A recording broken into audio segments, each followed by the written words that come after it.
Chapter 5 lecture number આપણે 19 start કરીએ। છેલ્લા લેક્ચરમાં 5.8 સુધી બધી જ થિયરી દાખલાના ઉદાહરણ આપણે પૂરા કર્યા।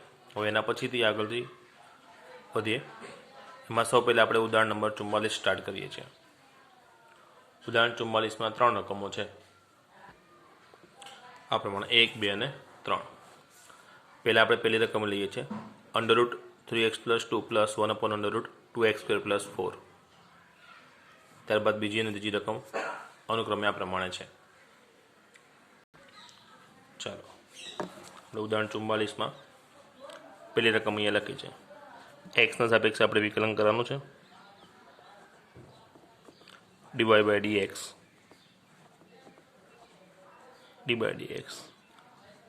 રૂટનું વિકલન તો આપણને ખ્યાલ જ છે। શું કરીશું 1/2 બરાબર। અહીંયા પણ રૂટ છે પણ છેદમાં છે એટલે આ 1/2 ઘાત છે ને એને ઉપર હું લાવીશ એટલે આ 1/2 ઘાત જે રૂટની છે એ માઇનસ થઈ ગઈ। અહીંયા ખ્યાલ આવ્યો? હજી વિકલન નથી કર્યું, ખાલી છેદને આપણે ઉપર લાવ્યા છે। ચાલો રૂટનું વિકલન કરીએ। રૂટનું વિકલન થશે 1/2 રૂટ। રૂટની અંદર જે પણ કિંમત હોય તે એમને રહેશે 1/2 રૂટ। અહીંયા 1 આવશે। ત્યારબાદ રૂટની અંદરની કિંમતનું વિકલન કરીશું જે અહીંયા બાજુમાં લખીએ છીએ આપણે। ચાલો બાજુમાં જ લખી દઈએ। ધ્યાનમાં રહે 3 અચળ એક્સનું 1 અને +0 બ્રેકેટ કરીને 2નું વિકલન 0 કર્યું। એકચ્યુઅલમાં 0 ન લખો તો પણ ચાલે, પણ સમજણ પડે એટલે માટે લખીને બતાવ્યું છે। પહેલા ભાગનું વિકલન પૂરું। બીજો ભાગ જોઈએ। સૌ પહેલાં વિકલન કોનું થશે? અહીંયા ઘાતનું, ઘાત -1/2 એ આગળ આવે અને 2x² + 4 આમાં એક ઘાત ઓછી થાય। હવે -1/2 છે એમાંથી એક બાદ કરો એટલે કેટલા થાય? -3/2। ખ્યાલ આવી ગયો? આ ઘાતનું વિકલન થયું। હવે આધારનું વિકલન કરીશું। આધાર છે 2x² + 4। અહીંયા 2 અચળ x² નું વિકલન થાય 2x, 2x અને 2 એ થઈ ગયા 4x + 4, 4નું વિકલન આપણે 0 લખ્યું। ક્લિયર? તો 3 અહીંયા અંશમાં 3 છેદમાં 2/3x + 2। ક્લિયર? ત્યારબાદ આ માઇનસ પ્લસ માઇનસ માઇનસ થઈ જશે। આ 2x² + 4 ની -3/2 ઘાત છે એ છેદમાં આવી જાય તો પ્લસ થઈ ગઈ। ક્લિયર? અને આ 2 અને 4 4x/2 તો 2 × 4 કેન્સલ થઈ જશે એટલે આ ભાગ કેટલો થઈ ગયો? 2x, જે ક્યાં આવશે? અંશમાં। ક્લિયર? તો આ ફાઇનલ આન્સર થઈ ગયો ઉદાહરણ નંબર 44ની પહેલી રકમ। ચાલો બીજી રકમ છે, એને આપણે y કહી દીધું। ધારો કે y = e⁻⁴x + 3 cos −1 x છે। તો આનું આપણે એક્સના સાપેક્ષે વિકલન કરીએ dy/dx। બંનેને અલગ અલગ વિકલન આપણે આપી દઈએ d/dx e⁻⁴x + 3 અચળ d/dx cos −1 x। હવે અચલ છે અહીંયા e⁻x નું વિકલન શું થાય? e⁻x થાય, ઘાત જે પણ હોય તે e⁻x નું e⁻x।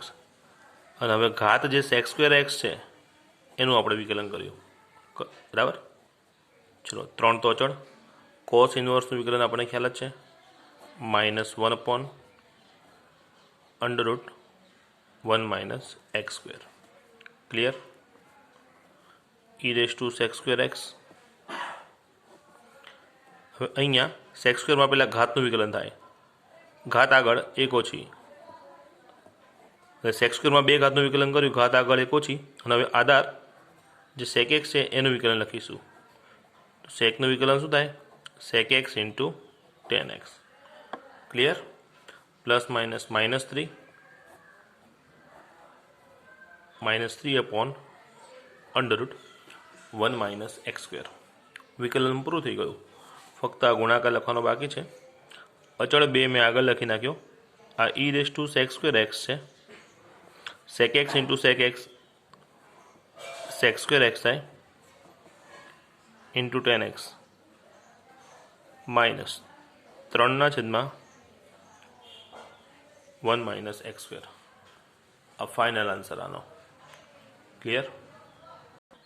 ચાલો 3 નંબરની રકમ વાય આપણે કહી દીધું છે log of log x base 7. દરેક લોગમાં આધાર હોય. અહીંયા આધાર 7 લખ્યો છે અને અહીંયા કોઈ આધાર નથી લખ્યો. એનો અર્થ શું ગણીશું? અહીંયા આધાર કયો ગણીશું? આપણે એ ગણીશું. હવે એક વસ્તુ તમને યાદ કરાવી દઈએ કે લોગનું વિકલન આપણે શું લખ્યું છે? 1/x. પણ લોગનું વિકલન ત્યારે જ થાય જ્યારે અહીંયા આધાર કયો હોય? ઈ હોય તો. બરાબર છે? એટલે log ઓફ log x એ સંયોજન છે, એટલે પહેલાં આ લોગનું વિકલન થાય, ત્યારબાદ આ લોગનું. પણ આ લોગનું વિકલન કરવા માટે અહીંયા આધાર 7 ચાલે નહીં. આધાર કયો જોઈએ? ઈ જોઈએ. એટલા માટે આપણે આધાર પરિવર્તનનો નિયમ સમજીશું. ફરી એકવાર યાદ કરાવી દઈએ કે log a બેઝ બી હોય અને મારે log a upon log b આ પ્રમાણે લખી શકાય. અને અહીંયા બંનેમાં આધાર મૂકવો પડે. આધાર જે મૂકવો હોય તે મુકાય. બરાબર? બંનેમાં કેવો મૂકવો પડશે? સરખો. એટલે આપણે જેવી જરૂરિયાત હોય એ પ્રમાણે આધાર પરિવર્તન કરી શકીએ. તો વિકલન કરવું છે અહીંયા. બરાબર? તો log ઓફ log x ના log 7 લાગશે, log ઓફ 7. હવે અહીંયા મારે આ જગ્યાએ અને આ જગ્યાએ આધાર મૂકવાનો છે, પણ અત્યારે મેં આધાર પરિવર્તન શા માટે કર્યું? વિકલન માટે. અને વિકલન માટે આધાર કયો જરૂરી છે? આપણે ઈ. મારે અહીંયા બંને જગ્યાએ આધાર કયો મૂકવાનો? ઈ. અને આપણે ધ્યાનમાં છે જ કે આધાર ઈ ન લખો તો પણ ચાલે. એટલે બંને જગ્યાએ મેં આધાર નથી લખ્યો, એનો મતલબ આધાર પરિવર્તન કરી બંને જગ્યાએ આધાર ઈ લાવી દીધો છે. ચાલો હવે એક્સના સાપેક્ષે વિકલન કરીએ. dy/dx એમાં 1/log 7. log 7 અચળ છે એટલે એ આગળ આવી જાય. વિકલન કોને લાગશે? log ઓફ log x ને. ક્લિયર? ચલો 1/log 7 પહેલું વિકલન કોનું થશે? આ લોગનું. આનું વિકલન થાય એટલે 1/log x આવશે. ત્યારબાદ આ લોગનું વિકલન થશે 1/x. ક્લિયર? આન્સર આવી ગયો. વિકલન બધી ગયું છે. ફક્ત ખાલી છેદના ત્રણેય પદને એક સાથે ગુણાકારમાં લખવું હોય તો આ x log x into log 7. Clear? ચાલો હવે જે લાસ્ટ દાખલો ગણ્યો એના સંગત એક આપણે એક્સ્ટ્રા રકમ લઈએ છીએ. log ઓફ log પોઝિશન હોય ને, વ્યાપક સ્વરૂપમાં મેં બે આલ્ફાબેટ મૂકેલા છે, a અને b. આ a અને b લોગના બંને આધાર મૂકેલા છે, ઈ સિવાયના છે, ગમે તે હોય. બરાબર? તો આવી પરિસ્થિતિમાં શું કરીશું? અહીંયા બંને આધારમાંથી એક પણ આધાર ઈ નથી. મારે બંને આધારનું પરિવર્તન કરવું પડશે ઈમાં. તો આવી પોઝિશનમાં સૌ પહેલાં છે ને જે અંદરનો લોગ છે ને એનું આધાર પરિવર્તન મારે કરવું પડે. તેને શું લખીશ? log x upon log a. મેં આધાર નથી લખ્યો એટલે કયો ગણાશે?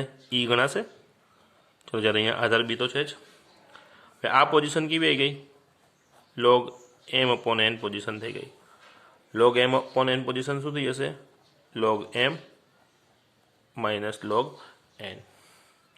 તો એ પ્રમાણે log m એટલે અંશ log x minus log of log a, log a minus log b A position કરી. હવે આ જે log બંનેને એપ્લાય કર્યો છે એનો આધાર કયો છે? b છે. ક્લિયર? ચાલો હવે અહીંયા એક આધાર તો ઈ આવી ગયો છે. આ આધાર બીનું પરિવર્તન મારે ઈમાં કરવું છે. ફરી log ઓફ log x છેદમાં log ઓફ b. અને અહીં આધાર મેં નથી મૂક્યો એટલે આધાર કયો ગણીશું? આપણે ઈ ગણીશું. ક્લિયર? હવે અહીંયા આધાર પરિવર્તનમાં અહીંયા ઈ છે પણ અહીંયા ઈ નથી, એટલે જો વિકલન કરવું હોય તો આધાર ઈ જોઈએ. પણ અહીંયા log લોગના આધારમાં બી છે એની જગ્યાએ મેં ઈ લેવા માટે આધાર પરિવર્તનના બીજા ભાગમાં નથી કર્યું. શા માટે નથી કર્યું? તો કારણ કે આ આખું પદ અચળ છે. જુઓ, અહીંયા એક પણ ચલ નથી, અથવા રકમમાં એક્સનું વાયના સાપેક્ષે આપણે વિકલન કરી રહ્યા છીએ. એટલે એક્સ ચલનું વાયના સાપેક્ષે વિકલન, તો આ ભાગમાં નથી એક્સ કે નથી વાય. હું આધાર પરિવર્તન કરીશ તો પણ એ અચળ રહેવાનો છે, અને આધાર પરિવર્તન નહીં કરું તો પણ આ ભાગ અચળ જ રહેશે. અને અચળોનું વિકલન આપણને ખબર છે 0, એટલે આ ભાગ તો 0 થઈ જવાનો છે. માટે મારે આધાર પરિવર્તનની બીજા ભાગમાં કોઈ જરૂરિયાત નથી. ક્લિયર? આ તો થયું રકમનું સાદરૂપ. હવે હું વિકલન કરવાનું શરૂઆત કરીએ. એક્સના સાપેક્ષે વિકલન કર્યું તો છેદમાં log b એ અચળ છે, એટલે 1/log b અચળ આગળ મૂકી નાખીએ. d/dx કોનું વિકલન કરીશું? log of log x નું. અને એ જ વિકલન અહીંયા પાછળ આપી દઈએ, d/dx of log a base b. ખ્યાલ આવે છે? આ 1/log b છે. ચલો, અહીંયા પહેલું વિકલન કોનું થશે? આ લોગનું થશે, એટલે 1/log x આવશે.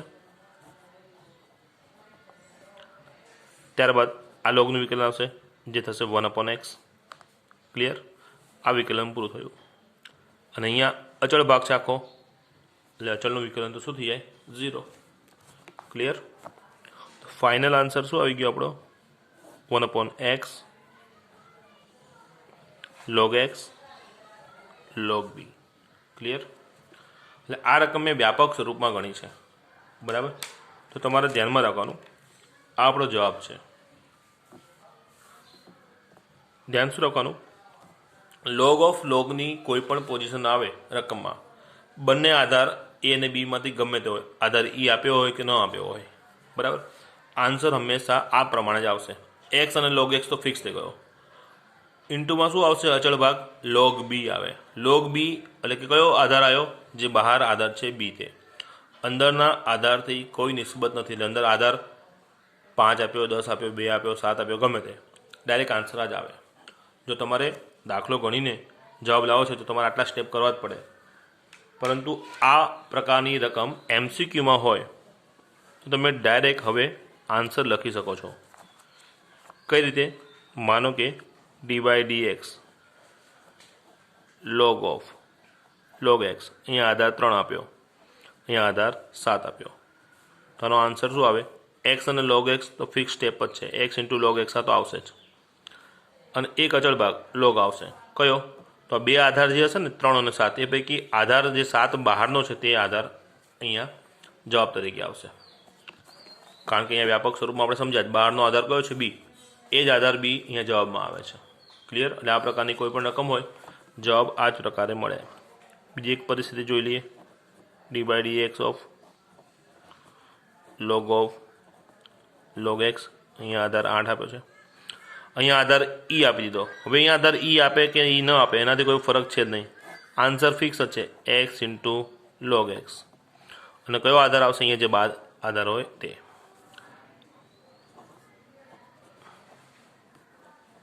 માનો કે log of log x આધાર અહીંયા 8 આપ્યો છે, અહીંયા આધાર ઈ આપ્યો છે, તો પણ આન્સર આ જ પ્રમાણે 1/x × log x. ઇન્ટુમાં આપણે શું લખે છે? log. કયા આધારવાળો? જે બહાર હોય તે. બહારનો આધાર કયો છે? ઈ, તો અહીંયા આપણે ઈ આપી દેવો પડે. અને log ઈમાં આટલો ભાગ જે છે એ log ઈની કિંમત કેટલી થઈ જાય? 1 થઈ જાય. એટલે આ ન લખો તો ચાલે. એટલે આનો ફાઇનલ આન્સર શું થઈ જાય? જો બહાર આધાર તરીકે ઈ હશે, બરાબર, તમે જે અહીંયા ઈ લખશો એટલે ફાઇનલ આન્સર આપણો થઈ જશે અહીંયા x × log x, 1/. ખ્યાલ આવી ગયો? x × log x. ક્લિયર? ઉદાહરણ 45. નીચેના વિધેયનું x ને સાપેક્ષે વિકલન કરો. પહેલી રકમ છે cos ઇનવર્સ sin x, બીજી રકમ છે tan inverse sin x / 1 + cos x, અને ત્રીજી રકમ છે sin ઇનવર્સ 2x + 1 / 1 + 4x. ચાલો, તો y = cos inverse sin x. આ રકમ પહેલાં લીધી છે. હવે આનું એક્સના સાપેક્ષે વિકલન કરીએ તો બહુ સિમ્પલ જ છે. કોસ ઇન્વર્સનું વિકલન શું થાય? -1 અપોન √1 - x સ્ક્વેર. કયો એક્સ? કે જેની ઉપર કોસ ઇન્વર્સ એપ્લાય છે. તો કોસ ઇન્વર્સ તો અહીંયા સાઇન ઉપર એપ્લાય છે, અહીંયા સાઇનનો વર્ક થઈ જાય. ચલો dy/dx ઓફ સાઇન એક્સ. પહેલું વિકલન થયું કોસ ઇન્વર્સનું, એટલે 1 અપોન √1 - સાઇન સ્ક્વેર આવી ગયા. અને હવે સાઇન એક્સનું વિકલન આપણે કરીએ છીએ. હવે 1 - સાઇન સ્ક્વેર આટલો ભાગ તો કોસ સ્ક્વેર કહેવાય, અને કોસ સ્ક્વેરનું વર્ગમૂળ નીકળીને કોસ એક્સ થઈ ગયું. અને સાઇન એક્સનું વિકલન કોસ એક્સ થાય. તો કોસ એક્સ અને કોસ એક્સ કેન્સલ થઈને આન્સર આપણને કેટલો મળ્યો? -1. અને આ જ વસ્તુમાં આપણે બીજી રીત વિચારવી હોય તો y બરાબર કોસ ઇન્વર્સ સાઇન એક્સ છે, એમાં અંદર જે સાઇન છે એને આપણે કોસ π/2 - x લખી શકાય. તો કોસ ઇન્વર્સ અને કોસ નીકળી જશે પ્રતિવિધિ એકબીજા ઉપરથી. y બરાબર π/2 - x. હવે સિમ્પલી આનું આપણે એક્સના સાપેક્ષે વિકલન કરીએ. π/2 અચળ છે, એનું વિકલન 0 અને એક્સનું વિકલન થઈ જાય 1. આપણો ફાઇનલ આન્સર આવી ગયો -1. ક્લિયર? ચાલો, y બરાબર tan inverse sine upon 1 + cos x છે. આપણું જે ઉદાહરણ 45 કન્ટિન્યુ છે એની બીજી રકમ છે. આવું સાદું તો બહુ આપણે સિમ્પલી આગળ આપેલા છે. બહાર પ્રતિવિધેય tan છે, તો અંદર જે સાઇન છે એને આપણે 2 sin x/2 into cos x/2 લખાશે. છેદમાં 1 + cos છે એ શું થઈ જાય? 2 cos² θ/2. ક્લિયર? ચલો, tan ઇન્વર્સ 1 2 કેન્સલ થઈ જાય, 1 cos પણ કેન્સલ થઈ જાય. તો અંશમાં વધે છે sin x/2, છેદમાં વધે છે cos x/2. તો tan ઇન્વર્સ tan x/2. તો tan ઇન્વર્સ અને tan બંને દૂર થઈ જાય, આ કિંમત શું થઈ જાય? x/2. કોની કિંમત આવી? yની. તો હવે આનું એક્સના સાપેક્ષે વિકલન કરું, તેમાં 1/2 તો અચળ કહેવાય, ફક્ત વિકલન કોનું થશે? એક્સનું. તો 1/2 અચળ અને એક્સનું એક્સના સાપેક્ષે 1 થઈ જાય, એટલે ફાઇનલ આન્સર આવ્યો 1/2. ચાલો, ત્રીજી રકમ છે y બરાબર sine inverse 2x + 1 upon 1 + 4x. અંશમાં જે 2x + 1 છે એને આપણે 2x ઇન્ટુ 2 બેની ઘાતે 2 થઈ જાય. તો 2 ઇન્ટુ 2x આ પ્રમાણે લખી શકાય. અને છેદમાં જે 4x છે એમાં ઘાત x તો ખરી, આધાર શું છે? 4. તો 4ને શું કહેવાય? 2નો વર્ગ કહેવાય. હવે આ 2 અને x ગુણાકારમાં હોય એટલે 2x વંચાય. બરાબર? તો આ 2x ને 2x² આ x અંદર અને 2 બહાર, આ રીતે લખી શકાય. ખ્યાલ આવી ગયો? તો આપણી જે આ રકમ છે એને આપણે સાઇન ઇન્વર્સ 2x + 1 ને આપણે લખીશું 2 ઇન્ટુ 2x છેદમાં 1 + જે 4x છે એને આપણે લખીશું 2x². કોની કિંમત આવી? yની. હવે અહીંયા એક્સને 2x એ પોઝિશન જોઈએ તો સાઇન ઇન્વર્સ 2 ચલ અપોન 1 + ચલ સ્ક્વેર. માનો કે હું આને ટી વિચારું તો 2t અપોન 1 + t² એવી પોઝિશન આવી. તો 2t અપોન 1 + t², જ્યાં t શું ગણી શકાય? આપણે tan ગણી શકાય. એટલે સાઇન 2θ નું સૂત્ર બન્યા. ખ્યાલ આવી ગયો? એટલે બહાર જે સાઇન વિધેય છે તે અંદર સાઇન બનાવવાનો આપણે પ્રયત્ન કરતા હોઈએ તો 2t અપોન 1 + t² એ પોઝિશનનું સૂત્ર બનવા માટે 2x બરાબર કેટલા હોવા જોઈએ? 10 હોવા જોઈએ. એટલે 2x બરાબર હું 10 ધારું છું, અર્થાત tan ઇન્વર્સ 2x એની બરાબર મેં થીટા ધાર્યા છે. આનો અર્થ એવો થાય કે 2x બરાબર tan θ. ક્લિયર? જ્યાં થીટા ક્યાં હશે? તો કે ઓપન -π/2 થી +π/2 માં. કારણ tan ઇન્વર્સનો જવાબ છે. ખ્યાલ આવી ગયો? પણ અહીંયા એક સ્ટેપ થોડું વધારે વિચારીએ કે પરંતુ જે આ ટેન થીટાની કિંમત જે આપણે 2⁻x લખી છે આ તો ઘાતાંકીય વિધેય થઈ ગયો અને ઘાતાંકીય વિધેયનો વિસ્તાર તો કયો છે r પ્લસ છે એટલે કે આ કિંમત હંમેશા કેવી થાય 0 કરતાં મોટી જ થવાની છે. તમે વિચારી શકો અહીંયા x હું ધન મૂકું તો 2ની કોઈ પણ ધન ઘાત જવાબ ધન છે. x હું 0 મૂકું 2ની 0 ઘાત તો જવાબ 1 થઈ જશે અને આ ઘાતને હું ઋણ મૂકું તો માઇનસ ઘાત શું થઈ જશે 1 કરીને હું એને ધન કરી દઈશ. તો એક્સની કિંમત અહીંયા ધન ઋણ કે 0 ગમે તે મૂકીશ આ ઘાતાંકીય વિધેયનો જવાબ કેવો આવે 0 કરતાં મોટો જ આવે. એટલે આ જે ટેન થીટા છે એ કેવો છે ધન. હવે જે આપણો વિસ્તારમાં થીટાના જે ઓપ્શન આ મેક્સિમમ ઓપ્શન છે ચોથું પહેલું ચરણ -π/2 થી +π/2 ટેન ઇન્વર્સની કોઈ પણ કિંમત ધારીએ પરંતુ અહીંયા જે ટેન ઇન્વર્સની કિંમત ધાર્યા પછી જે ટેન થીટાનો જવાબ મળે છે એ ઘાતાંકીય વિધેય છે અને એ જવાબ કેવો હોય ધન. તે એનો અર્થ થયો આ થીટા આપણો હંમેશા પહેલા ચરણમાં જ રહેશે. માટે આ પોઝિશનમાં થીટા કેવો થઈ ગયો બિલોંગ્સ ટુ 0 થી π/2. એટલે ધારણા પ્રમાણે થીટા આટલો આ મેક્સિમમ એનો ઓપ્શન છે આટલો હોઈ શકે આમાંથી ગમે ત્યાં હોઈ શકે. તો જે પ્રમાણે આગળની કિંમત છે બરાબર એના જવાબ વિશે જે ચર્ચા કરી એના આધારે આપણે નક્કી થાય છે કે થીટા કેવો રહેશે 0 થી π/2 એટલે કે પહેલા ચરણમાં જ રહેશે. તો આટલી પરિસ્થિતિ આપણે સાઈડ કરીએ છીએ અને જે કિંમત ધારી છે એ આપણે અહીંયા એપ્લાય કરીએ. તો y બરાબર sin inverse 2 tan theta upon 1 + tan square theta. Clear? હવે સાઇન ઇન્વર્સ આ થઈ ગયું sin 2 થીટા. ખ્યાલ આવી ગયો? હવે આ બંને કિંમત દૂર થઈને 2 થીટા બહાર આવે પણ જો 2 થીટા સાઇન ઇન્વર્સના વિસ્તારમાં હોય તો વિસ્તારમાં છે કે નહીં જોઈ લઈએ. તો અહીંયા આપણે જોઈ શકીએ છીએ થીટા ક્યાં છે 0 થી π/2 છે. આપણે 2 થીટા જોવા છે અને 2 વડે ગુણીશું તો આ 0 થઈ જશે આ 2 થીટા થવાના અને આ પાય થઈ જાય. બે જે ગુણેલી રકમ એ ધન છે અને ધન સંખ્યા ગુણીએ તો અસમતા બદલીશું નહીં. હવે અહીંયા જોઈ શકાય છે 2 થીટા ક્યાં છે 0 થી πમાં આવ્યો.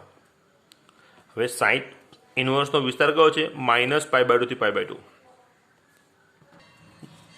જો અહીંયા મેં સમજવા માટે અહીંયા બતાવ્યું છે 2 થીટા આવ્યો ક્યાં 0 થી πમાં એટલે અત્યારે 2 થીટા આપણો 0 થી πમાં અહીંયા આવ્યો છે એકચ્યુઅલમાં અત્યારે અહીંયા 0 થી π એટલે પહેલું બીજું ચરણ પણ એકચ્યુઅલમાં સાઇન ઇન્વર્સનો વિસ્તાર કેટલો છે -π/2 થી +π/2 એટલે હોવો ક્યાં જોઈએ આટલામાં હોવો જોઈએ. એટલે આટલો ભાગ છે કામનો છે આટલો ભાગ નથી કામનો. તો આ જે આપણો 0 થી π છે ને એના આ 1 અને 2 વિકલ્પમાં એના ઓપ્શન એટલે કે એના સોલ્યુશન લાવવા પડશે. પહેલો વિકલ્પ આપણે 0 થી π/2 લઈશું અને બીજો વિકલ્પ π/2 થી π લઈશું. ખ્યાલ આવી ગયો? અને અહીંયા નંબર 1 આપણે આપીને અટકાવી દઈશું. પહેલો વિકલ્પ જોઈ લઈએ. હવે ચાલો આપણે જે 2 થીટા ક્યાં પહોંચ્યા 0 થી πમાં પહોંચ્યા હતા 0 થી πના આપણે 2 ભાગ પાડવાનું વિચાર્યું છે. એમાં પહેલો વિકલ્પ મેં અહીંયા લખ્યો છે 2 થીટા 0 થી π/2 આપણે 0 થી π 0 થી સ્ટાર્ટ કરીને π સુધી આવું છે. એમાં 0 ઓપન છે π ઓપન છે 0 ને π નથી લેવાના વચ્ચે જે π/2 તો ભાગ ક્લોઝમાં આવશે ને એટલે મેં π/2 ને કવર કરેલો છે. π/2 સુધીનો 0 થી મોટો ભાગ આ પહેલા વિકલ્પમાં આપણે લીધો. પરિણામ 1 થી આપણે આગળ વધીએ. પરિણામ 1માં આપણે શું લખેલું છે y બરાબર સાઇન ઇન્વર્સ sin 2 થીટા લખેલા છે અહીંયા. હવે સાઇન ઇન્વર્સનો વિસ્તાર કેટલો ક્લોઝ ઇન્ટરવલ -π/2 થી π/2 એટલે π/2 પણ અંદર ચાલી જાય બરાબર. તો આ અર્થે 2 થીટા આટલા વિકલ્પમાં સાઇન ઇન્વર્સના વિસ્તારમાં જ કહેવાય. તો એ 2 થીટા આપણને 12 મળે અને આપણે થીટાની કિંમત મૂકી દઈએ છીએ અહીંયા tan ઇન્વર્સ 2⁻x આપણા માટે y છે. વાયનું આપણે એક્સના સાપેક્ષે વિકલન કરીએ બે અચળ વિકલન થશે tan ઇન્વર્સનું tan ઇન્વર્સ 2⁻x. હવે tan ઇન્વર્સનું વિકલન શું થાય આપણને ખબર જ છે 1/1 + x². x તરીકે અહીંયા કિંમત કઈ છે 2⁻x બરાબર. ત્યારબાદ આ 2x વિકલન થવાનું। ચાલો આ વસ્તુનું સાદરૂપ તો આપણને ખબર જ છે, આ 4x સાદરૂપ છે। હવે a વિકલન શું થાય? તો a ઇન્ટુ log a, એટલે આપણો ફાઇનલ આન્સર થઈ ગયો 2x into log 2 upon 1 plus 4x। હવે આપણે બીજો વિકલ્પ જોઈએ।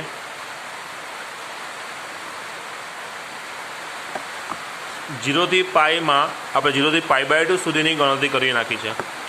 હવે આપણો થીટા π/2 કરતાં વધારે અને પાઈ સુધી હોય તો સાઇન ઇન્વર્સના વિસ્તારમાં કહેવાય નહીં। સાઇન ઇન્વર્સના વિસ્તારથી શું છે? વધારે કિંમત છે। તો કિંમતને વિસ્તારમાં લાવવા પડે, અને લાવવા માટે આપણે પાઈ બાદ કરવી પડે અથવા પાઈ ઉમેરવા પડે। તો ત્યારે આપણે વિસ્તારથી વધી ગયેલા છીએ, એટલે પાછળ લાવવા માટે પાઈને આપણે બાદ કરીએ છીએ। π/2 માંથી પાઈ બાદ કરીએ એટલે -π/2, અહીંયા થાય 2θ માઇનસ પાઈ, અને અહીંયા પાઈ માઇનસ પાઈ 0, એટલે 2θ વિસ્તારમાં નથી પણ 2θ માંથી પાઈ બાદ કરું છું તો એ જે પોઝિશન આવે છે -π/2 થી 0માં છે, એટલે કે સાઇન ઇન્વર્સના વિસ્તારમાં તે ચાલે છે। આને નંબર હું 2 આપી દઈશ। અને આગળ આપણે જ્યાં અટક્યા છીએ એ પરિણામ 1માં જોઈએ તો અહીંયા સાઇન ઇન્વર્સ sin 2θ છે, એટલે બીજા વિકલ્પમાં 2θ વિસ્તારમાં નથી પણ આ 2θની જગ્યાએ આપણે 2θ માઇનસ પાઈ લાવવો પડે, એટલે sin 2θની જગ્યાએ આપણે sin 2θ માઇનસ પાઈ લાવવા છે। એટલે એ જે 2θ માઇનસ પાઈ છે એના પર અહીંયા જે વિધેય છે એ સાઇન એપ્લાય કરીશું, જેથી આનો અને એનો સંબંધ સેટ થાય। તો અહીંયા આપણે 2θ માઇનસ પાઈ ઉપર સાઇન એપ્લાય કરીએ। આ સાઇન થીટાની અંદર હું માઇનસ કોમન લઈ લઉં તો આ પાઈ માઇનસ 2θ કહેવાશે। સાઇન અયુગ્મ વિધેય આ માઇનસ એમાંથી બહાર આવશે, તો સાઇન પાઈ માઇનસ 2θ થશે। હવે આ માઇનસ રહ્યું, પાઈ વિધેય બદલશે નહીં, સાઇન 2θ, અને પાઈ માઇનસ 2θ એટલે ચરણ થયું 2, ચરણ 2માં સાઇન ધન હોય છે, એટલે ચિહ્ન જે હોય એનું એ જ રહે। એટલે આપણી પાસે આ કિંમત સાઇન 2θ માઇનસ પાઈની આવી, માઇનસ સાઇન 2θ। તો આથી સાઇન 2θની કિંમત કેટલી થાય? તો કે આ માઇનસ સામે જતો રહે, એટલે minus sine into 2θ minus pi થાય। ખ્યાલ આવી ગયો? આને નંબર હું આપી દઈશ 3, અને આ 3ની કિંમત ક્યાં મૂકીશું? પરિણામ 1માં। પરિણામ 3ની કિંમત 1માં આપણે મૂકી દઈએ તો y બરાબર સાઇન ઇન્વર્સ, અહીંયા સાઇન 2θ છે, અને સાઇન 2θની કિંમત મૂકીએ છીએ આપણે માઇનસ સાઇન 2θ માઇનસ પાઈ। હવે સાઇન ઇન્વર્સમાંથી માઇનસ બહાર આવે, minus sine inverse sine 2θ minus pi, બરાબર। આ માઇનસ આ સાઇન ઇન્વર્સમાંથી બહાર આવી ગયો, તો હવે આ માઇનસ આગળનો લખી નાખ્યો। હવે આ સાઇન ઇન્વર્સ અને સાઇન કેન્સલ થઈને 2θ માઇનસ પાઈ આ કિંમત બહાર આવી, બરાબર। શા માટે? તો કારણ આપણે અહીંયા બતાવ્યું છે કે 2θ માઇનસ પાઈ એ -π/2 થી 0માં, એટલે કે સાઇન ઇન્વર્સના વિસ્તારમાં જ છે। તો આ કિંમત આપણે બહાર લખી, એનું અહીંયા કારણ લખીશું પરિણામ 2 પરથી। ક્લિયર? એટલે વાય કેટલા થઈ ગયા? માઇનસ અંદર એપ્લાય કરીશ તો આ પાઈ એ પ્લસ થઈ જશે, 2θ માઇનસ થઈ જશે, એટલે પાઈ માઇનસ 2θ એવું થશે। એટલે વાય બરાબર થઈ ગયું પાઈ માઇનસ 2θ। પાઈ 2 થીટાની કિંમત આપણે મૂકી દઈએ tan ઇન્વર્સ 2x। હવે આનું આપણે એક્સના સાપેક્ષે વિકલન કરીએ તો dy/dx, પાઈ અચળ એનું વિકલન 0, 2 અચળ, tan ઇન્વર્સનું વિકલન થાય 1/1 પ્લસ x સ્ક્વેર, એટલે કે અહીંયા જે 2x છે એનો સ્ક્વેર, અને હવે વિકલન બાજુમાં કોણ થાય? 2xનું, આ -2, આ 2x એની ઉપર 2 એપ્લાય થશે એટલે 4x થઈ જાય, અને 2xનું વિકલન શું થાય? 2x ઇન્ટુ log 2, બરાબર। તો આ માઇનસ નિશાની અહીંયા આગળ લખે છે, આ 2 એની સાથે આ 2x આવી ગયા, અને log 2 અહીંયા છેદમાં 1 + 4x છે. આ માઇનસ આ બેની એક ઘાત કહેવાય અને આ એક x છે, તો બે ઘાતનો સરવાળો કરી નાખીએ એટલે 2x + 1 into log 2 upon 1 + 4x. આપણો ફાઇનલ આન્સર થયો બીજા વિકલ્પનો. અહીંયા આપણે x + 1 આવ્યા ને, આગળના વિકલ્પમાં 2x એટલે કદાચ ભૂલ છે. હા, આ બે આપણે અહીંયા રહી ગયો છે લખવાનો. અહીંયા ગુણાકારમાં 2 હતા એ લખવાના રહી ગયા હતા, બરાબર છે. આ 2 આવશે એટલે 2 અહીંયા ગુણાશે તો અહીંયા પણ એ પ્રમાણે ઘાતમાં સરવાળો થઈ જશે. અહીંયા પણ 2x + 1 into log 2 upon 1 + 4x. આ પ્રશ્નના બે જવાબ આવ્યા. આ જ આન્સર પ્લસમાં છે અને બીજા વિકલ્પમાં એ જ આન્સર અહીંયા માઇનસમાં છે. ક્લિયર? તો વધુ અભ્યાસ હવે આપણે નેક્સ્ટ લેક્ચરમાં કરીશું.